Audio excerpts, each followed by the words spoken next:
பிரியமானவர்களே, இயேசு கிறிஸ்துவின் நாமத்தில் உங்களுக்கு என் அன்பின் வாழ்த்துக்கள். எப்படி நல்லா இருக்கீங்களா? கர்த்தருக்குள்ள ஆண்டவர் இயேசு கிறிஸ்து உங்களை எப்பவும் கவனிச்சுக்கிட்டே இருக்கிறார். நீங்க சந்தோஷமா இருக்கீங்களா, துக்கமா இருக்கீங்களா, சோர்ந்து போயிருக்கீங்களா? அதுக்கு ஏற்றபடி உங்களோடு பேசி உங்களை உற்சாகப்படுத்தி பலப்படுத்தி கொண்டே இருக்கிறார்ல. எவ்வளவு அற்புதமான ஒரு ஆண்டவர் நமக்கு இருக்கிறார். அவர் உங்களை நேசிக்கிறார், உங்க மேல ரொம்ப பிரியம் வைத்திருக்கிறார். அதனால அந்த ஆண்டவருக்குள்ள எப்பவுமே சந்தோஷமா இருக்கணும். எப்படிங்க அப்படின்னு நினைக்கிறீங்களா? ஒரு வேத வசனத்துல 3 காரியம் சொல்லப்படுகிறது. இதுல நீங்க ரொம்ப கவனம் செலுத்தணும். ரோமர் 12:12 நம்பிக்கையிலே சந்தோஷமாயிருங்கள், உபத்திரவத்திலே பொறுமையாயிருங்கள், ஜெபத்திலே உறுதியாய் தரித்திருங்கள். 3 காரியம். சந்தோஷமா இருங்க, பொறுமையா இருங்க, உறுதியா தரித்திருங்கள். என்ன காரியம் அப்படின்னு கேட்டீங்கன்னா, முதலாவது நம்பிக்கையிலே சந்தோஷம். என்ன நம்பிக்கை? இயேசு கிறிஸ்து என் கூட இருக்கிறார் என்கிற நம்பிக்கை. இதுல நீங்க சந்தோஷமா இருக்கணும். எப்படி சந்தோஷமா இருக்கிறீங்கன்னா, எனக்காக மரித்து உயிர்த்தெழுந்த இயேசு என் கூட இருக்கிறார்ல, அவர் என்னை கைவிட மாட்டார், அவர் என்னை வழி நடத்துகிறார், அவர் எனக்காக மரித்து உயிர்த்தெழுந்தார், திரும்ப வரப்போகிறார், எனக்கு பரலோகத்துல ஒரு வீட்டை ஆயத்தம் பண்ணி கொண்டிருக்கிறார், அவர் வந்து என்னை அழைத்து கொண்டு போவார். இதுதான் என் நம்பிக்கை. இந்த உலகம் நிரந்தரமானதல்ல, கொஞ்ச காலம் தான் நான் வாழ போகிறேன். நான் நித்திய காலமாக இயேசுவோடு பரலோகத்துல வாழ போகிறேன். இந்த நம்பிக்கை, அதுலதான் நான் சந்தோஷமா இருக்கிறேன். நான் சந்தோஷமா ஊழியம் செய்யறதுக்கு என்ன காரணம்னு நினைக்கிறீங்க? திட்டினாலும் பேசினாலும் ஏசினாலும் கேவலமா பேசினாலும் சந்தோஷமா ஊழியம் செய்யறதுக்கு என்ன காரணம்? என்ன வேணாலும் சொல்லட்டும், இதெல்லாம் கொஞ்ச நாள் தான். இந்த உலக வாழ்க்கை முடிஞ்சா பரலோகத்துல என் இயேசுவோட நித்திய காலமா மகிழ்ந்து இருப்பேன். அதுதான் என்னுடைய நம்பிக்கை, அதுதான் என்னுடைய நிரந்தர வீடு, இது என்னுடைய பிரயாண பாதை. அவ்வளவுதான். அந்த நம்பிக்கையில தான் நான் சந்தோஷமா இருக்கிற, மன மகிழ்ச்சியா இருக்கேன், எதுவும் என்னை அசைப்பதில்லை. அப்படி நம்பிக்கையில சந்தோஷமா இருக்கணும். உபத்திரவத்திலே பொறுமையா இருக்கணுமா? அப்படி நம்ம பரலோகத்தை நோக்கி பிரயாணப்பட்டு போகும்போது அது உபத்திரவத்தின் பாதை தான். உலகத்துல வாழும் வரைக்கும் உபத்திரவம், பாடு, நிந்தை, நெருக்க, அவமானம் இதெல்லாம் நமக்கு உண்டுதான். இந்த உபத்திரவத்துல சோர்ந்துடக்கூடாது. உபத்திரவம் தான் என்ன செய்யணும்? பொறுமையா இருக்கணும். உபத்திரவ சமயத்துல அவசரப்பட்டு பேசிடக்கூடாது. உங்க வீட்டுல, வேலை செய்யற இடத்துல, பிசினஸ்ல, சபையில அல்லது மக்கள் மத்தியில நீங்க சிலர் உபத்திரப்படுத்துறாங்க, நெருக்குறாங்கன்னா அவசரப்பட்டு பேசிடக்கூடாது.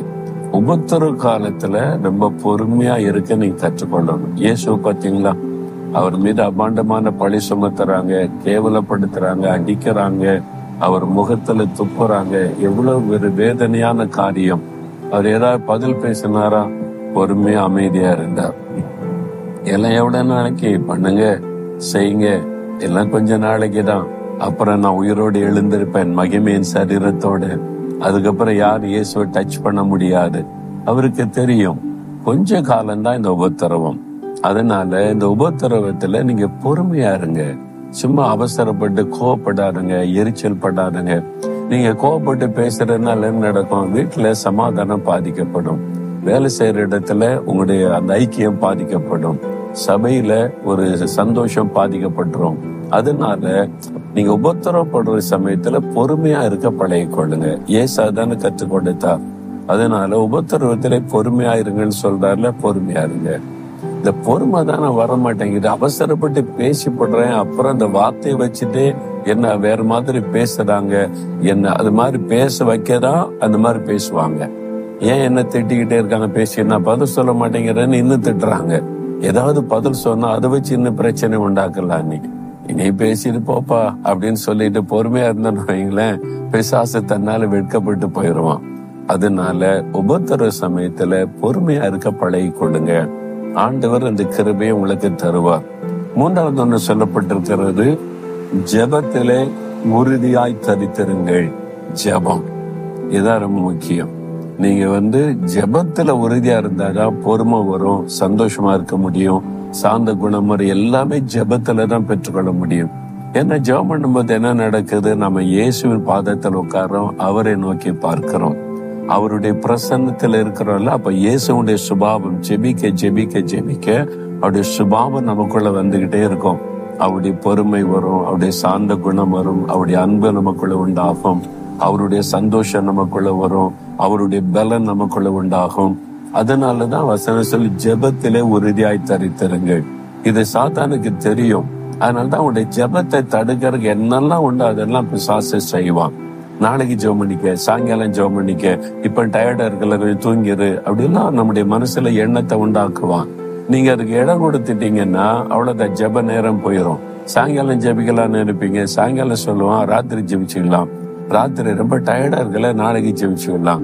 நாளைக்கு சொல்லுவான் மத்தியானம் ஜெபம் பண்ணி கொள்ளலாம். இப்படியே ஜெப நேரத்தை தள்ளி போட்டு ஜெபிக்கவே விடாம ஆக்கிடுவான். நீங்க அதுக்கு இடம் கொடுக்காம உறுதியா இருக்கணும் ஜெபத்துல. இல்ல இது என்னுடைய ஜெப நேரம், நான் ஜெபிக்க போகிறேன், நான் காத்திருக்க போறேன், ஆண்டோடைய பாத்துல அமருவேன், அதுல உறுதியா இருந்துட்டீங்கன்னா நீங்க ஜெயிச்சிருவீங்க. அதனால இந்த 3 காரியத்தை எப்பவும் மனதில பார்த்துக் கொள்றீங்களா? நம்பிக்கையில எப்பவுமே சந்தோஷமா இருக்கணும். இயேசு என் கூட இருக்கிறார் அப்படின்ற சந்தோஷம். அவர் வரப்போகிறார், அவரோடு நான் பரலோக ராஜ்யத்துல இயேசுவோடு வாழ போகிறேன், அதுதான் என் நம்பிக்கை. அதை நினைச்சு சந்தோஷமா இருங்க. சரியா?